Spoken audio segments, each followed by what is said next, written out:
ചേച്ചീൻ്റെ വീട്ടിൽ നിന്ന് ഇന്നലെ കൊണ്ടുവന്ന കുറച്ച് മാങ്ങയാണ്. അവർ പറിച്ചതാണെന്ന് തോന്നുന്നു. കാരണം നിലത്ത് വീണിട്ട് ചതഞ്ഞതിൻ്റെ ഇതൊക്കെ ഉണ്ട്, പാടൊക്കെ ഉണ്ട്. ഒരു 5-6 മാങ്ങയുണ്ട്. അപ്പോൾ ഞാൻ വിചാരിച്ചു ഇതൊന്ന് ഉപ്പിലിട്ടിട്ട് അതിന് ശേഷം അച്ചാറിടാമെന്ന് വിചാരിച്ചു. അങ്ങനെ കുനുകുനാന്ന് അരിയുമ്പോൾ അങ്ങനെ കുറേ ഇത് നിലത്ത് വീണ് ചീഞ്ഞതല്ല, ആ വീണതിൻ്റെ ആ ആഘാതത്തിൽ ഇതായ മാങ്ങയൊക്കെ ഞാൻ കണ്ടിട്ടുണ്ടായിരുന്നു. അതൊക്കെ മുറിച്ച് മാറ്റി ബാക്കിയുള്ളതൊക്കെ അരിഞ്ഞിട്ടു. അപ്പോൾ ഇന്നലെ അതായിരുന്നു പണി ഉണ്ടായിരുന്നത്. അങ്ങനെ എല്ലാം അരിഞ്ഞ് ഒരു പ്ലേറ്റിലാക്കി.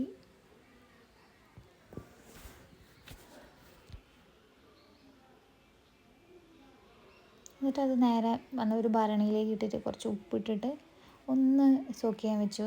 പിറ്റേ ദിവസം ഇടാമെന്ന് വെച്ചിട്ട് ഒന്ന് ഉപ്പൊക്കെ പിടിച്ച് വരുമ്പോഴത്തേനും അങ്ങനെ പിറ്റേ ദിവസം ഞാൻ വെളുത്തുള്ളി ആക്ച്വലി വേണ്ടായിരുന്നു. ഞാനൊരു ഫ്ലോയിൽ വെളുത്തുള്ളി ഒരു 5-6 അല്ലി എടുത്തു ഓൾറെഡി. അതും കുറച്ച് ഇഞ്ചി എടുത്തു.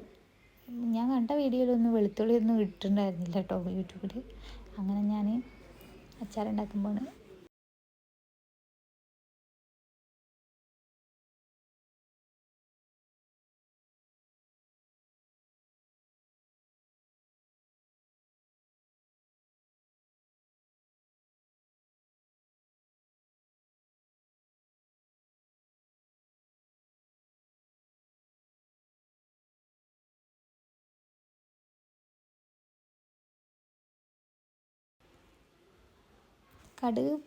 കടുക് പൊട്ടിച്ച ശേഷം കറിവേപ്പില ഇട്ട് പിന്നെ ഇഞ്ചിയും വെളുത്തുള്ളിയും ഇട്ടിട്ട് ജസ്റ്റ് ഒന്ന് മറ്റേ പച്ചച്ചോ മാറുന്ന വരെ ഇട്ട ശേഷം പിന്നെ അതിലേക്ക് മുളക് പൊടിയും പിന്നെ ഉലുവപ്പൊടി പിന്നെ കായം കൂടി ഇടണം കേട്ടോ. കായം ഇട്ടില്ലെങ്കിൽ അതിൻ്റെ ഒരു ടേസ്റ്റ് കിട്ടില്ല, ഒരു പഞ്ച് കിട്ടില്ല കടയിലത്തെ പോലെ.